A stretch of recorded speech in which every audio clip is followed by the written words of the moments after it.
அத்தியாயம் 40. பாபாவின் கதைகள். திருமதி தேவின் உத்யாபன் விழாவிற்கு ஒரு சந்நியாசி போல் மற்ற இருவருடன் செல்லுதல். ஒரு சித்திர ரூபத்தில் ஹேமத் பந்தின் வீட்டுக்கு செல்லுதல். முன்னுரை. தம் அடியவர்களுக்கு லௌகீக ஆன்மீக விஷயங்களில் அறிவுரை பகிரும் ஸ்ரீ சமர்த்த சாயி புனிதமானவர். தங்கள் வாழ்வின் லட்சியத்தை அவர்கள் எய்தும் வண்ணம் அவர்களை ஊக்குவித்து மகிழ்வடைய செய்கிறார். அவர்களின் தலையில் தம் கையால் ஆசீர்வதிக்கும் பொழுது தமது சக்தியை அவர்களிடம் மாற்றி பேதப்படுத்தும் உணர்ச்சியை அளிக்கிறார். துவைத்த உணர்வின்றி வித்தியாசமின்றி பக்தர்களை கீழே விழுந்து வணங்கும் பொழுது அவர்களை அரவணைத்து எட்டி அடைய முடியாத பொருளாகிய தம்மை அவர்களுக்கு கொடுக்கிறார். மழைக்காலத்தில் கடல் ஆறுகளுடன் கலப்பது போல் பக்தர்களுடன் அவர் ஒன்றாகி அவர்களுக்கு தம் ஆற்றலையும் அந்தஸ்தையும் அளிக்கிறார். கடவுளின் லீலையை மட்டும் பாடிக்கொண்டிருப்போருக்கு நிகரான அல்லது அவர்களை காட்டிலும் கடவுளின் அடியவர்களின் லீலா வினோதங்களை பாடுவோர் பாபாவுக்கு பிரியமானவர்கள் என்பது இதன் மூலம் அறியப்படுகிறது. தற்பொழுது இவ்வத்தியாயத்தின் கதைகளுக்கு திரும்புவோம். திருமதி தேவின் உத்யாபன் விழா. தானே ஜில்லாவில் உள்ள டஹானு மம்லத்தார் திரு பிவி தேவ் அவரது தாயார் 25-30 விதமான பிரார்த்தனைகளை அனுஷ்டித்ததன் முடிவாக ஒரு உத்யாபன் பூர்த்தி விழாவை நடத்த இருந்தார். 100 அல்லது 200 அந்தணர்களுக்கு உணவளிப்பதும் இவ்விழாவின் சேர்ந்த ஒரு அம்சமாகும்.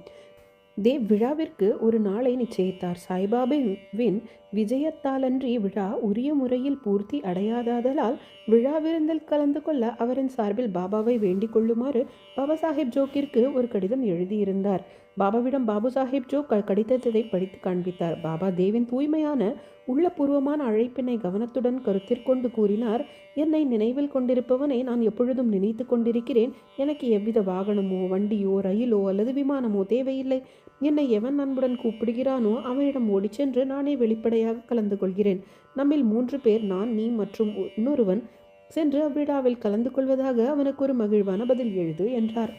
ஜோக் பாபா கூறியதை தேவிடம் தெளிவுபடுத்தினார். பின்னர் மிகுந்த மகிழ்ச்சி அடைந்தவராலும் பாபா தாமே நேரிடையாக ரஹாதா, ரூய், நிம்காவன் முதலிய இடங்களை தவிர வேறு இடங்களுக்கு சென்றதே இல்லை என்பது அவருக்கு தெரியும். பாபா சர்வவியாபியாய் இருப்பதால் அவரால் இயறாதது ஒன்றும் இல்லை என்றும் அவர் விரும்பினால் எந்த ரூபத்திலும் திடீர் என்று வந்து தமது சொற்களை நிறைவேற்றுவார் என்றும் எண்ணினார். இதற்கு சில நாட்களுக்கு முன்னர் வங்காள உடையில் உள்ள ஒரு சன்னியாசி பசுக்களை பாதுகாத்தலே தனது குறிக்கோள் என கூறிக்கொண்டு டஹானு ஸ்டேஷன் மாஸ்டரிடம் நிதி வசூலிக்க வந்தார். பின்னர் அவரை ஊருக்குள் சென்று மம்லத்தார் தேவை பார்த்து அவரிடம் உதவியால் நிதி சேகரிக்க சொன்னார். அத்தருணம் மம்லத்தார் அங்கு வர நேர்ந்தது. ஸ்டேஷன் மாஸ்டர் சன்னியாசியை அவருக்கு அறிமுகப்படுத்தினார். இருவரும் மேடையில் அமர்ந்து பேசிக்கொண்டிருந்தனர். தேவ் வேறு ஒரு தர்மத்திற்காக ஒரு நிதி வசூல் ஏற்கனவே ராவ் சாஹேப் நிரோத்திடம் என்ற பெரிய மனிதர் ஒருவரால் ஆரம்பிக்கப்பட்டுள்ளதால் பிரிதொரு நிதி வசூலை தற்பொழுது ஆரம்பிப்பது நல்லதில்லை என்றும் அவர் 2 அல்லது 4 மாதங்களுக்கு பிறகு அவ்விடத்திற்கு விஜயம் செய்தால் நல்லதென்றும் அவரிடம் கூறினார். இதை கேட்டு அத்துறவி அவ்விடத்திற்கு அகன்றார். ஒரு மாதத்திற்கு பின்னர் அத்துறவி ஒரு குதிரை வண்டியை காலை சுமார் 10 மணி அளவில் வந்து தேவின் வீட்டிற்கு முன் நின்றார். தேவர் அவர் நிதிக்காக வந்திருப்பதாக நினைத்தார். விழாவிற்கான ஏற்பாடுகளில் அவர் ஈடுபட்டிருப்பதைக் கண்டு அத்துறவி தாம் பணத்திற்காக வரவில்லை என்றும் உணவிற்காக அந்த தங்கியிருப்பதாகவும் கூறினார். தேவ், மிக்க நன்று, மிக்க மகிழ்ச்சி, உங்களுக்கு நல்வரவு. இவ்வீடு தங்களுடையது. துறவி, என்னுடன் மற்றும் 2 இருக்கிறார்கள். தேவ், நல்லது, அவர்களையும் அழைத்து கொண்டு வாருங்கள். விருந்து நடைபெற இன்னும் 2 மணி நேரம் இருந்ததால் எங்கு சென்று அவர்களை அழைத்து வர வேண்டும் என தேவ் கேட்டார். அது தேவையில்லை, குறிப்பிட்ட நேரத்தில் நானே அவர்களுடன் வருவேன் என்றார். தேவ் அவரை நடுப்பகலில் வரும்படியும் கூறினார். சரியாக மதியம் 12 மணிக்கு அம்மூவரும் வந்து விருந்தில் பங்கேற்று விருந்து உண்ட பின் சென்று விட்டனர். விழா முடிந்ததும் தேவ் பாபாவின் வாக்குறுதி மீறலை குறித்து வருந்தி பாபு சாஹேப் ஜோக்கிற்கு ஒரு கடிதம் எழுதினார். ஜோக் பாபாவிடம் அக்கடிதத்துடன் சென்று அதை திறக்கும் முன்னரே, பாபா, நான் வாக்குறுதி அளித்துவிட்டு ஏமாற்றிவிட்டதாக அவன் கூறுகிறான். விருந்திற்கு நான் மற்ற இருவருடன் செல்லவே செய்தேன். ஆனால் அவன் என்னை புரிந்து கொள்ளவில்லை. பின்னர் எதற்காக என்னை அழைக்க வேண்டும்? சன்னியாசி நிதி கேட்க அவனிடம் வந்திருப்பதாக அவன் எண்ணுகிறான். அது பற்றி அவனது ஐயத்தை நான் நீக்கவில்லையா? மற்றும் 2 வருவதாக நான் கூறவில்லையா? 3 உரிய நேரத்தில் வந்து உணவு உட்கொள்ளவில்லையா?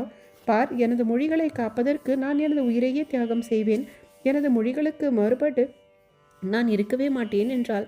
இப்பதில் ஜோக்கின் உள்ளத்தை மகிழ்வடைய செய்தது. இவை அனைத்தையும் தேவ்க்கு தெரிவித்தார்.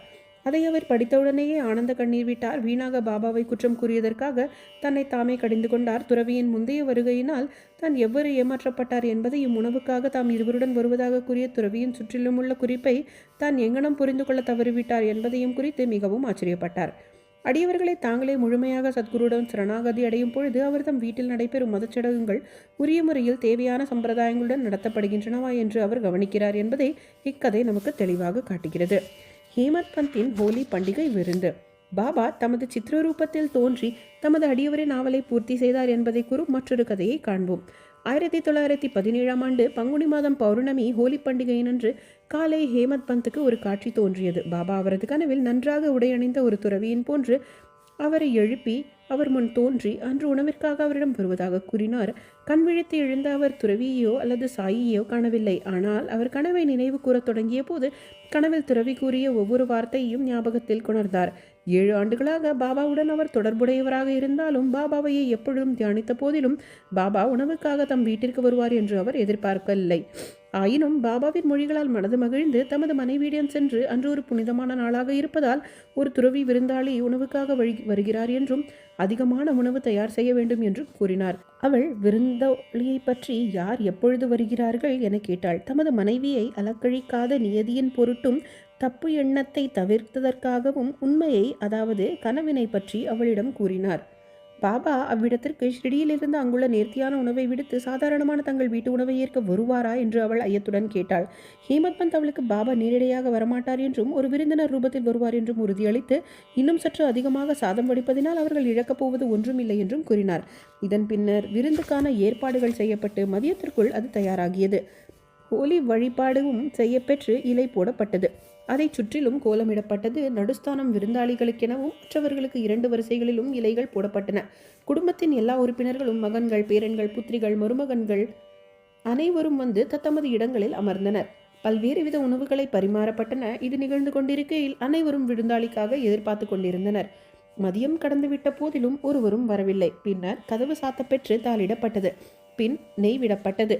இதுவே உண்ண ஆரம்பிப்பதற்கு அடையாளம். அக்னிக்கு முறையான சமர்ப்பணமும் கிருஷ்ணருக்கு நைவேத்தியமும் கூட ஆயிற்று. குடும்பத்தினர் உண்ண ஆரம்பிக்கும் அதே தருவாயில் வாசலில் காலடி சத்தம் தெளிவாக கேட்டது. ஹேமத் பந்த் உடனே சென்று கதவை திறந்தார். அலி முகமது, மௌலானா இஸ்மு முஜாவர் ஆகிய இருவரையும் கண்டார். உணவு தயாராக இருப்பதையும் குடும்பத்தினர் உண்ண தயாராக இருப்பதையும் அவ்விருவரும் கண்டு ஹேமத் பந்திடம் மிகுந்த வருத்தம் தெரிவித்து தங்கள் குறுக்கீட்டுக்கு மன்னிப்பு கோரினர். அவர்கள் எங்களுக்காக நீங்கள் இருக்கையை விட்டு எழுந்தோடி வந்திருக்கிறீர்கள், மற்றவர்கள் உங்களுக்காக காத்து கொண்டிருக்கிறார்கள்.